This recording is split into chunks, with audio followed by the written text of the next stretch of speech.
سکه نوروز مبارک. اینم قالبش همینقدر نرم و شفاف و تمیز. بچه‌ها ببینید قالبای ما چقدر نرمه. این بیس خودش ببینید چقدر بزرگ و حجیمه. قالبش رو ببینید به همین راحتی.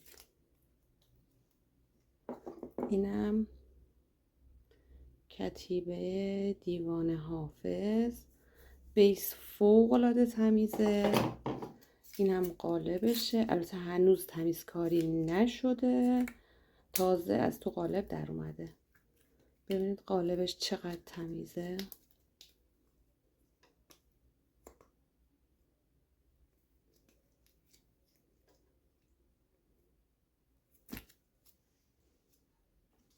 دیگه بهتون چی بگم. این کار ببینید، یه نوزاده که توی تخم مرغ، دور تا دورش پر از گله، کاملا هم برای گیفت عالیه.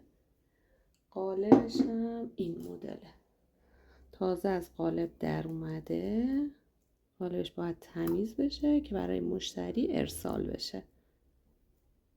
شما ترکیب رنگ قالب‌ها رو نگاه کنید، ببینید چقدر قشنگ و تمیزن. البته اینا هنوز قیچی کاریاش مونده ها.